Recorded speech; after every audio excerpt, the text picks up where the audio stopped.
Okay, I think we're ready to start discussing enzyme inhibition here, and I'm going to go over three main types of inhibition. So let's get started with the first one. All enzyme activity can be inhibited. Enzyme inhibitors can be classified according to three different mechanisms: irreversible inhibition, competitive inhibition, and non-competitive inhibition. Agents that bind covalently to enzymes and disrupt their function are irreversible inhibitors. So a few do bind non-covalently, and they are highly toxic.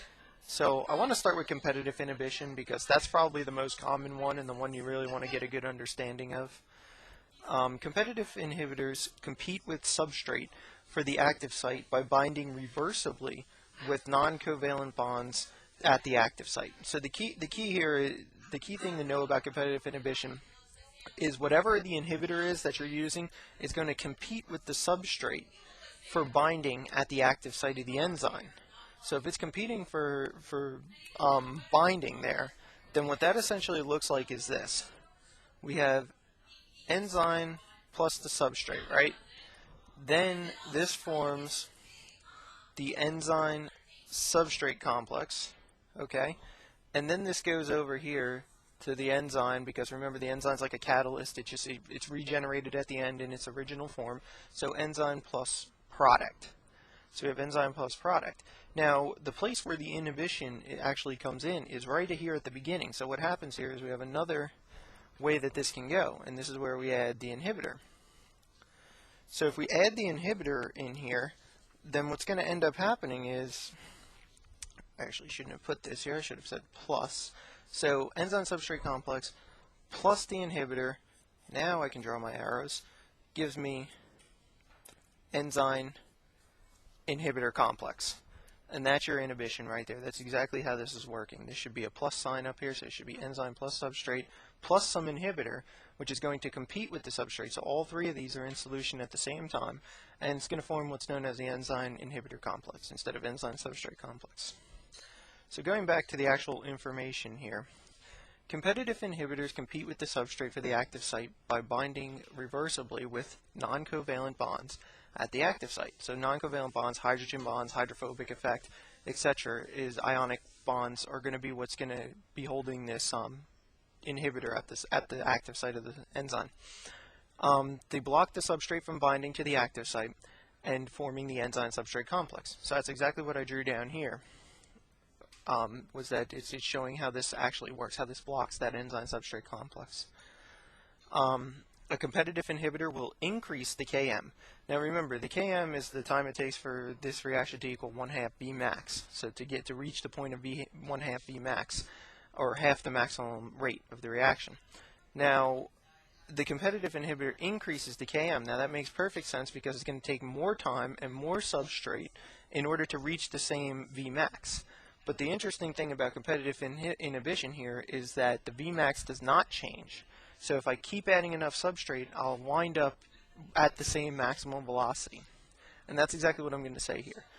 The inhibition can be overcome by adding more substrate. The classic indication that something is a competitive inhibitor is that the Vmax is the same. So right there. So if I see the, and that's what we're going to do. We're going to look at the graphs here. I'm going to draw the graphs. I have a Lineweaver-Burke plot down here, and I have a regular one over here. So first I'll show what it looks like on the regular, velocity versus substrate graph here. And basically, if you recall, the original enzyme activity is usually just like this.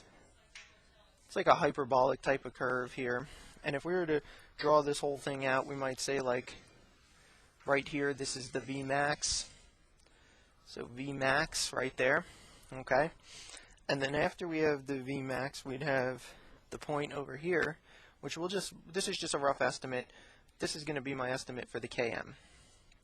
So this is the Km. So that's 1/2 Vmax. So 1/2 Vmax, okay?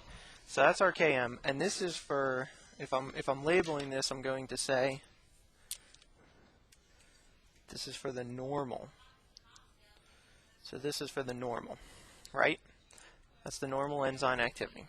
Now, if I add the inhibitor and it's competing, Well, remember, we're going to reach the same Vmax eventually, but what's going to happen is we're going to have a different Km, so the Km is going to increase. It's going to shift this graph over this way.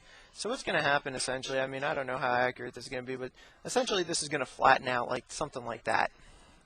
So this is going to flatten out, and if I'm going to say this is, if I could write here, inhibited, or with the inhibitor. So if I look at the graph here and I see I got the normal enzyme substrate, the enzyme here operating normally, reaching Vmax and everything, and the 1/2 Vmax over here for the Km, but then I see that the graph is shifted over this way, so the new Km, so maybe I'll call that Km2, so the second Km for the inhibited version, or maybe I should have said KMI, it is shifted to the right, so we have a higher Km.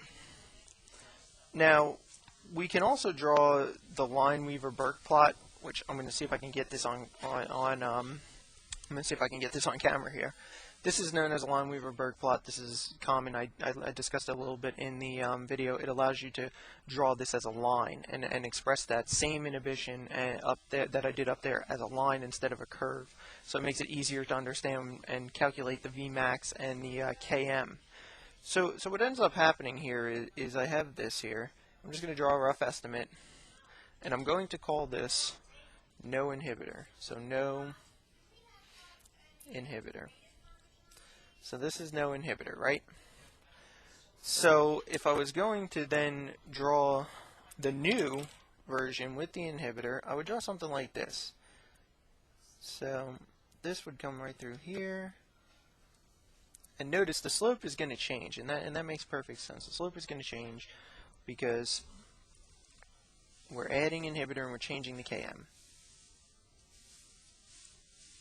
So maybe that's with inhibitor. Okay, so that changes. But the key points here, the key things to notice is that, look, right here, right in the middle, at that point right there, that's what's new. That's the intercept right there. Okay, that's the y-intercept, and the y-intercept corresponds to the Vmax. So this right here is 1 over Vmax. Okay, so that's 1 over Vmax, and notice they're at the same point. So you can see that that I'm not saying that the Vmax changed at all, because remember, with competitive inhibition, the Vmax doesn't change. That's our tip-off. If we see the same exact y-intercept for both the with inhibitor and without inhibitor, then we know that this is what's going on. We know we got competitive inhibition there. Now this point over here is negative 1 over Km. Now before you might be saying, well, why are you shifting? You're not increasing the Km. You know, yeah, I'm increasing the Km. It's becoming more positive over here. So this over here is your negative 1 over Km now. I'm trying to color code it a little bit so we can see it. So those would be the most important points on this graph. There's other things you can derive here and other things you may be asked to do. And I'm not going to go into those here. I just want to give the intuitive understanding of what's going on, of where you're going to be able to find the Km, where you're going to be able to find the Vmax, and to notice the difference here with this graph, the Lineweaver-Burke plot, as opposed to the normal curve here. Because you could be asked to draw these either way. Any of this is potential testing material. So let's go to the next page here, see if I can do another one before my time's up. This is already running long. Okay, so what I have here is what's called non-competitive inhibitors. They bind non-covalently to a site other than the active site. So they're not binding at the active site like the competitive inhibitor. They're binding at some other site other than the active site. And they change the conformation of the enzyme. So we saw this before. We saw this when we talked about like the induced fit model and things like that. Not that that's the same thing. I'm just explaining it in terms of the conformational change. There's a conformational change in the enzyme. This binds at a site other than the active site, and it induces a conformational change in the enzyme. So they do not prevent substrate from binding. Okay, so that's important. So the enzyme substrate complex is capable of forming here. And unlike competitive inhibitors, they cannot be overcome by the addition of substrate. So I can't just add more substrate here. I just can't increase my substrate concentration and overcome the inhibition. That's not possible. And the non-competitive inhibitors will also lower the Vmax. So the original Vmax is going to be a little bit lower here than what it was previously. So, and the reason, and I should say here, that the inability for the reaction to proceed efficiently. So the reaction is prevented from proceeding efficiently, and that's why the Vmax is lowered. They do not lower the enzyme's affinity for substrate, because remember I said this can bind at a site other than the active site. So the enzyme is free to bind the substrate, no problem. It just can't do anything. It just can't do anything after that. So it can bind the substrate. It's just not going to. The reaction is just not going to be as efficient. So the Km. So what that means is the Km remains the same. Now for this one, I only have the Lineweaver-Burke plot here. So what I want to do with that is I just want to draw my uninhibited version, or my normal. So I'll just draw a line through here if I can get my marker to work here. Okay. So right here. So this is no inhibitor. Okay. So we got no inhibitor right there. Now remember what I said before, that the Km is not going to change. That means we're going to have the same Km over here, but the Vmax is actually going to decrease. So if I'm going to draw that line, I'm going to start from the same point. I'm going to do something like that. And I'm going to say that is with inhibitor. With inhibitor. Okay? So the points, again, to notice here is, look, we have different. Look, this is 1 over Vmax. And this part over here is 1 over Vmax. Okay?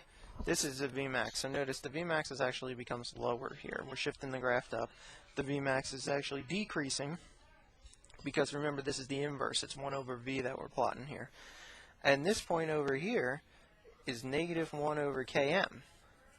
And so that's the way we find our Km.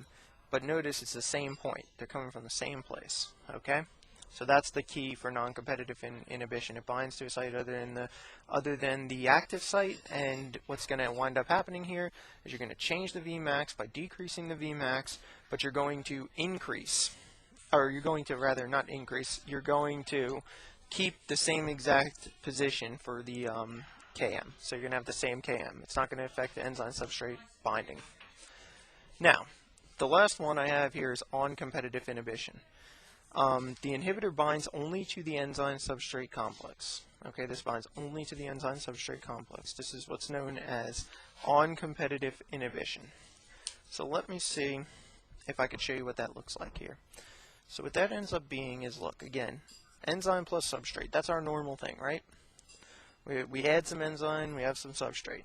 This forms what's known as an enzyme substrate complex, correct? Okay, we have the enzyme substrate complex.